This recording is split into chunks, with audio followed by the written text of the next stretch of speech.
As long as there have been corsets, there have been corset alternatives.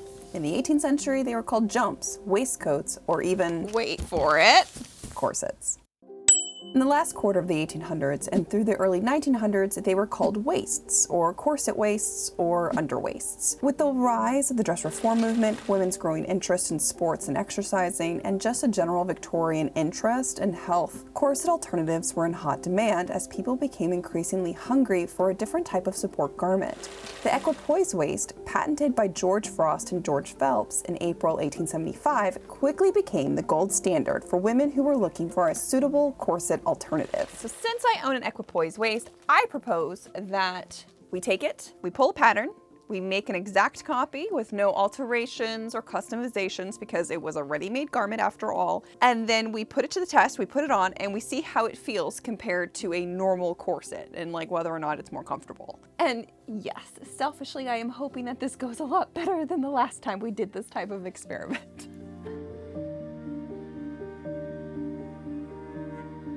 For being a corset alternative, this pattern is far more complicated than your average corset because of the straps and this very funky full bust coverage. Those pieces are only on the outer layer, when the interior of the pattern looks a lot more like a normal corset. Let me tell you all something, trying to figure out this whole bust situation's been a pain in my ass. Luckily, I have like the patterns to kind of reference to try and check my shapes, but whew.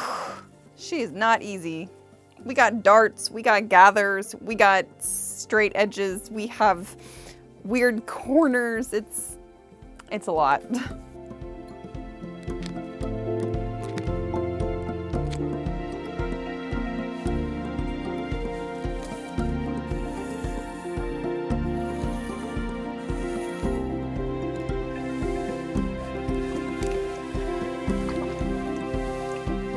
When I look at the pattern pieces I have, especially this weird ass one, and I compare it to the drawings in the patent, and they're dubious, I know that. They do look similar enough that I feel like I've done it right, you know, like I'm heading in the right direction. So we'll see how this goes. Though I will also state, with how curvy these pieces are and how they look like just as pattern pieces, I am having a bit of a hard time fully buying this as a not corset or like a corset alternative, because these pattern pieces look like corset pattern pieces, but whatever. We're making the thing, we're figuring it out. Now, the original Equipoise waist was made from 2 layers of fabric, a cotton twill and then a plain woven cotton. While I was lucky enough to find a close match for the cotton twill, we're just gonna do our best with the lining, okay? Now, the boning for this corset sent me down a fantastic rabbit hole. It's wall-on boning, and it became popular in the early 1900s as a baleen alternative. It has a thin steel core that is covered in para rubber. That, in addition to the plasticky buttons, as opposed to the pearl buttons that were advertised in earlier models, I do think it's safe to say that this Equipoise waist was made sometime between 1900 and 1910.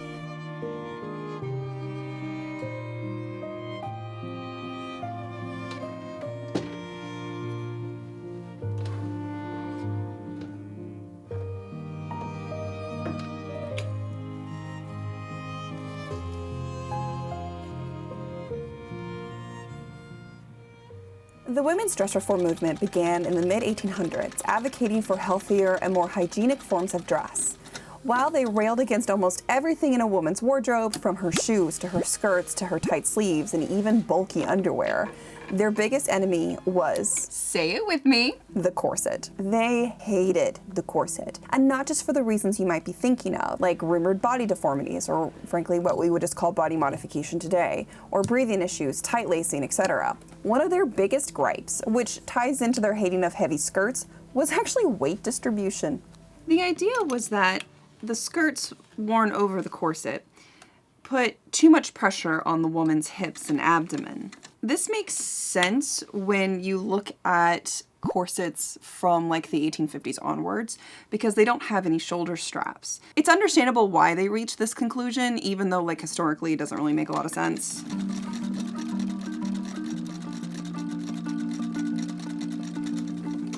The buttons that go around the waist give the wearer two different positions to wear their skirts. And she's supposed to sew buttonholes into her waistband so that way she could attach the skirt to the corset without the belt having to be super tight. And in addition to the buttons, straps became fundamental in the establishment of a corset waist. In the 1875 patent for the Equipoise waist, the Georges acknowledged this by stating that their underwaist entirely does away with the uncomfortable rigidity and unhealthy restraint of the ordinary corset, and which also supports the skirts of the wearer at a fixed point or points, bringing the weight and strain thereof directly upon the shoulders, thereby relieving the wearer from the downward pressure upon the abdomen, as well as the pressure around the abdomen caused by the tight belting of the ordinary skirt bands. The late 1800s saw huge shifts in our concept of health and what is healthy. And the Equipoise waist and the Ferris Brothers corset line, who we'll get to in a bit, were a huge part of this movement. It's also at this time that we begin to see the early stages of modern mental health, with Sigmund Freud beginning his research in the 1880s and 1890s. And it's in his early research that he actually discovers the importance of talk therapy and allowing his patients to speak freely and openly without fear of judgment or like pushback. And this actually brings me to the sponsor of this video, which is BetterHelp. Now, BetterHelp works with you to find you an online licensed therapist. So if you're someone who's been interested in trying therapy, but the idea of finding an in-person therapist is a little too overwhelming, or frankly, it just doesn't work with your schedule or your lifestyle, consider BetterHelp. All you do is fill out a survey online, and within about 48 hours or so, they'll assign you to a licensed therapist. From there, you can talk to them via direct messages, phone calls, or video chats. Genuinely, like whatever works best for you. If you would like to give BetterHelp a try, there is a link in my description, or you can select my name from the drop-down menu when you go to their website. And if you do that, you'll also get a special discount for your first month off. So with that, a huge thank you to BetterHelp for sponsoring this video. In addition to advancements in mental health, we also see the rising popularity of women's sports and athletics, which were hugely influential in the demand for these corset alternatives, especially in America, where we begin to see the participation in sports and athletics become fundamental to our, quote, Americanness. And yeah, this is kind of one of the reasons why Americans are the way they are about like sports and our sports culture. Like, it's been this way for almost half of our nation's identity, and yeah, it's just what makes us special and unique and slightly obnoxious. Sports, like cycling, provided a huge boon to the dress reform movement, because now dress reformers had an appealing reason as well as capitalistic support for women to adopt the style of dress. And while many historians like to focus on some men's insecurities around women's sports, women's publications take on a completely different tone. The Delineator magazine, which was a mix of women's magazine and sewing pattern catalog, consistently had women's cycling, mountain climbing, and other sportswear-related patterns available. In the ad section, you can also find multiple bicycle advertisements mixed in with corsets, cosmetics, and even ketchup advertisements. In the August 1896 edition, they published the article, Is Bicycling Injurious to Women?, written by C.A. von Ramdor, MD and Professor of Obstetrics. Not only does the author definitively state that, quote, there is at the present no outdoor exercise so well adapted to promote health and beauty in women as wheeling, but also, quote, that most women will, as a matter of course, follow their own tastes in dressing for the wheel. From a medical and hygienic standpoint, bloomers and corset waists are to be preferred to skirts and the regulation corsets. This tone is completely different than what dress reformers were facing 40 years earlier with bloomers, where women were harassed and chased in public for wearing what would eventually become fashionable sportswear. In 1887, Lucy Stone recalled those early dress reform days and how we were surrounded and wedged in by a crowd which hooted and jeered. We escaped only by a carriage sent by a friend who saw our dilemma. They even gave up the style so they could have the freedom to live unmolested. So the Equipoise waist, with its bust support and removable boning, quickly became popular within the movement, being advertised alongside dress reform Janice Miller's sewing patterns and other types of, quote, healthful dress. In Annie Janice Miller's book, Physical Beauty, How to Obtain and How to Preserve It, she praises the Equipoise waist, admitting that street clothing even looks better over the corset waist than to go completely without anything. My attachment box. If you don't know about this, I actually have a whole video dedicated to this really cool thing. I don't think you're supposed to be like that. I think you're supposed to be like that. Hey, but it's working though. It's working. I'll link it in the description below. It's a really nice cozy video if you guys want to watch, if you haven't already. It literally has a binding. I have a binding foot. We're gonna use this. Why not use the period technology that I have at my disposal, right?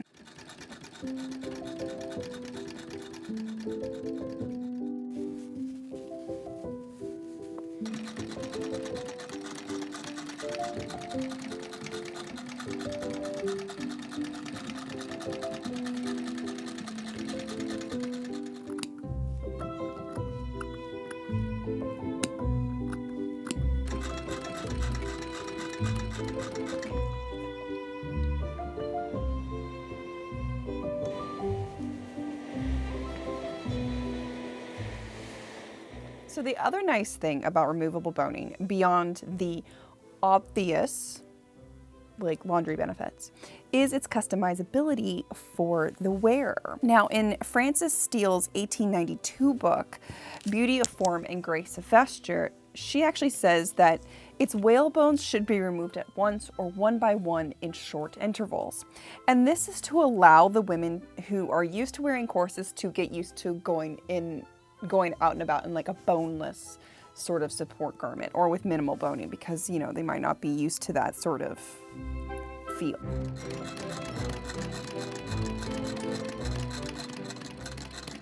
While there were several competitors to the Equipoise waist, the biggest one was by far and away the Ferris brothers' Good Sense corset waist. Sherwood and Murray Ferris began their women's undergarment company in the 1870s, and corsets were one of their main products. Sherwood seems to be the main inventor and designer, with patents for corsets showing up in the 1870s. However, the Ferris Good Sense corset waist that they became really famous for didn't actually come around until about 1884, with advertisements showing up in Women's Magazine that year, and the patent application for a type of corset that looks almost identical to the one in the advertisements was filed in November 1884. Their design featured a lot of similarities to traditional corsets, as well as the Equipoise waist and other patents that were being manufactured at that time. The early version of this corset waist used pleated fabric to encase the boning and padding for comfort and shaping.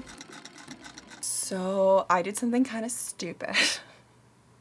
This is so dumb of me, but whatever. I have to tell you guys, because when you'll see it, like it's noticeable.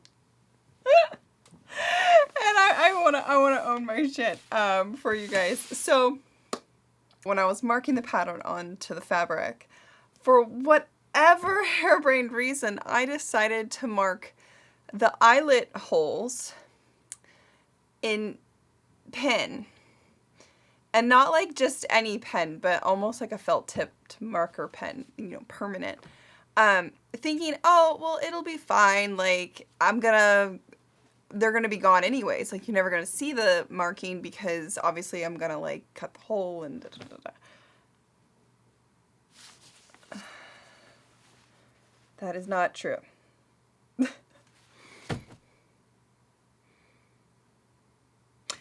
Every single hole mark is going to be visible.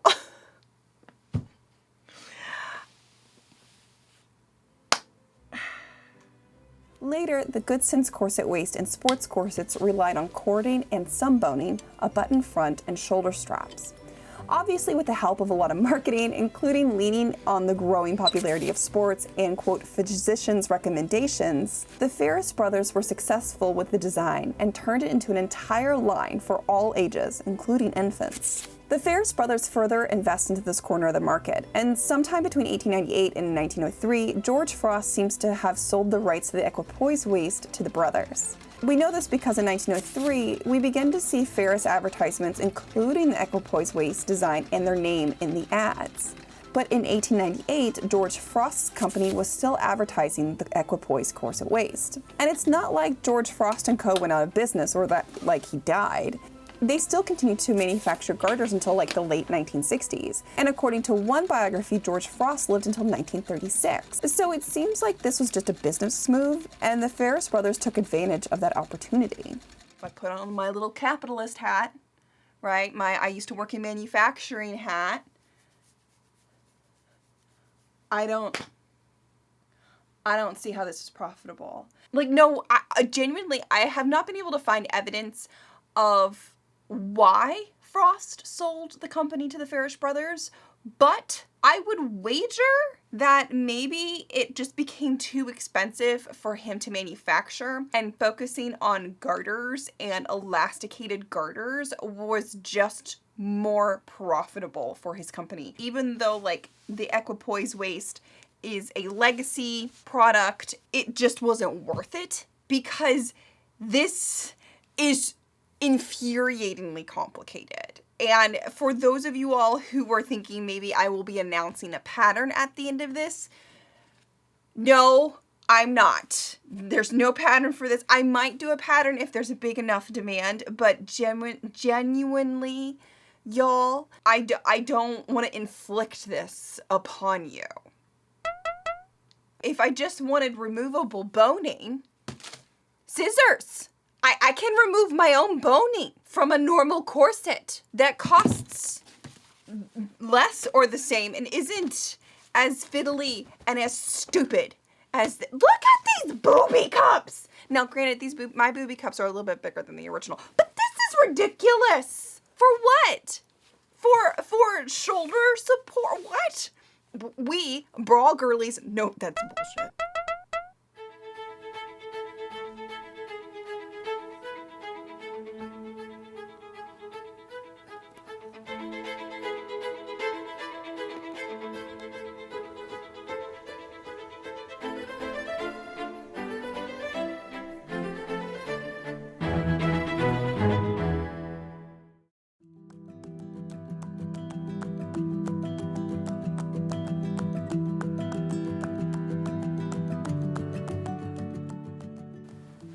So a personal question for me has always been whether or not this Equipoise waist was a George Frost version or a Ferris Brothers version. Now, Ferris Brothers, they liked to really brand their products, and so they almost always included a white label with red stitching with Ferris Brothers stitched onto it.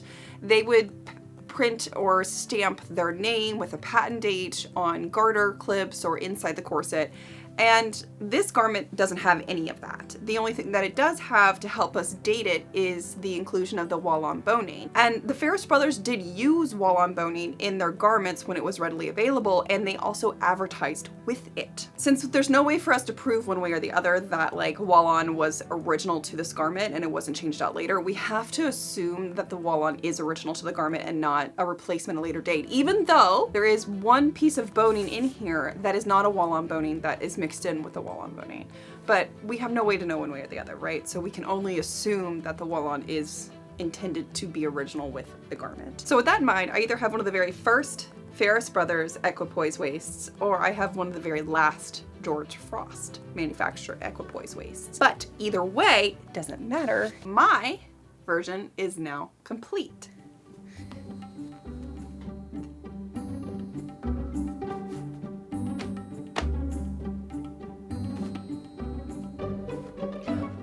Okay, I never like played with this Barbie, but I've heard stories of it, and I'm sure some of the Gen Xers who watch my channel, you know what this reminds me of, right? Like the Barbie with the arm, with like the inflatable.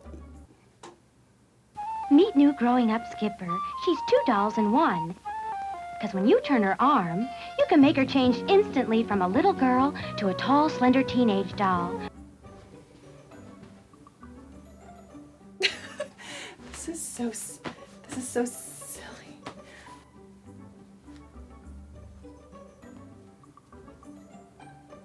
This is also very much not lacing at my waist. This is very much obviously at my hip.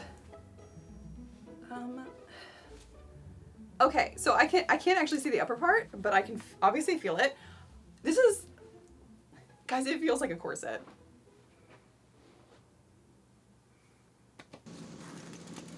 While we put the corset to the test, let's review what makes the Equipoise corset waist not a, quote, regulation corset. First, it has shoulder straps. Second, full bust support. Third, minimal to no boning, or the boning is removable. 4, it doesn't really minimize the waist. 5, no steel split front busk. Wait.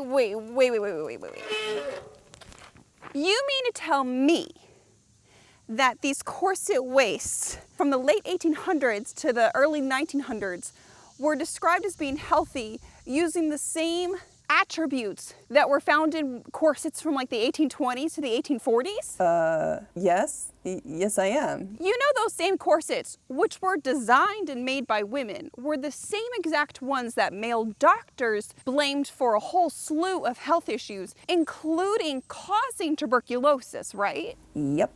So what I'm hearing then is when women designed and made corsets, they were considered a health risk and unsafe. But when men invented corset waists, they were deemed healthy and a safe alternative to regulation corsets. Definitely sounds like it. Huh. Isn't that weird?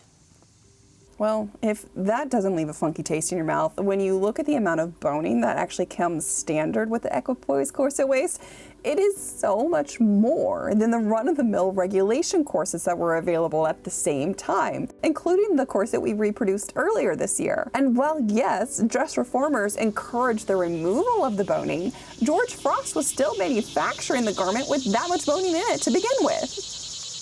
Achoo! Especially with the boning here in the front. So yeah, like I can feel the boning here and like this hits my rib cage and I can kind of feel it. Other than that, it's like genuinely guys, like it's comfortable. It's very comfortable. It obviously is smoothing. Is it doing any sort of reduction? Not really. Like we don't expect it to. Long hair in a corset, let's go. The same can be said for the Farish Brothers Good Sense corset waist. While it does technically have less boning than a regulation corset, it still has some. And both types of corsets heavily rely on cording, which was actually standard in 1830s corsets, by the way. The biggest difference is the lack of steel busk. Additionally, when reviewing Women's Wear Daily for information about the Farish Brothers and their business, I consistently found evidence of their participation and leadership in the Corset Manufacturers Association, including attending some very swanky dinners in New York City. A side note, I also learned that when Murray Ferris died, his children and his widow got real messy about the inheritance. Look, messy family drama aside, when you take a step back and you look at the whole marketing ploy for these corset alternatives and compare it to like regulation corsets, it just doesn't add up, especially since we know that the manufacturers were actively involved in the corset manufacturing associations, and they essentially viewed the garments as corsets too. They were patented as corsets. They were manufactured as corsets. This corset alternative is literally just a marketing term. It's the same thing with like natural health remedies too, right? And I'm not out here saying that like Annie Jenna Smeller or other dress reform women would be telling you to sun your yoni or being diehard goop girlies. I'm just saying that this is just an early form of the same sort of marketing that we deal with today. And I just find the whole thing suspicious. When women were manufacturing corsets, they were deemed dangerous and unsafe to wear, but when men patented and started selling and manufacturing these healthy corset alternatives, they were considered safe to wear. When if you lay the corsets literally next to each other and look at them side by side, they're almost identical. It just doesn't add up. Now, whether or not the dress reformers were aware of this hypocrisy is unknown to me at this time, as I've never seen them discuss older corset designs in their late Victorian and Edwardian writings. However, hindsight is 2020, and we can see it. Not in the dress reformers themselves per se, but in the men who profited from this particular instance. The dress reform movement was long and complicated, and honestly, they're owed their own video as well as like their own chapter in my book, which they will be getting, by the way. Though, if you do want to know a little bit more, I would suggest that you check out my Fashion History of Aesthetics video. Simply because we talk about artistic and aesthetic dress, which is deeply connected to the dress reform movement. I I just don't think it's a true corset alternative. I think it's a very comfortable and long-lasting style, and that makes sense because it is truly really comfortable to wear. Like, I've really enjoyed wearing it for honestly most of the day. I was able to bicycle in it no problem, fully boned by the way. Fast as fuck, boy, fast as fuck, let's go. The only bones I have in it right now are at my center back with the lacing, and it just goes to show that there are so many different alternatives for women to wear during the Victorian and Edwardian eras when it comes to corsetry. That just means that there's a lot more for us to investigate, to really gain an understanding of how much variety there actually was in women's clothing, but also support garments. You know, it'd be like 100, 200 years from now, researchers thinking that we only wore one type of blue jean, when in reality there's tons of different styles of jeans and tons of different manufacturers of jeans. It's the same sort of thing. It's like, oh, we need to like keep digging and keep investigating. So with that, if that's something that you're interested in and you're into and you want to be a little history gremlin with me, I would love to have you. Please subscribe. And for my subscribers, I love you guys. I'm so glad you're here. And with that, I'll see you guys back here with another video next time. Bye. Let's cut to some bloopers, guys. Let's fucking go, baby. Oh, no. These pants are really not good. Yeah, I don't know. I've told you that. I'd rather bike in a skirt. I'm covered in burrs. Oh my God. I cannot take myself that seriously with what's going on here. Ow!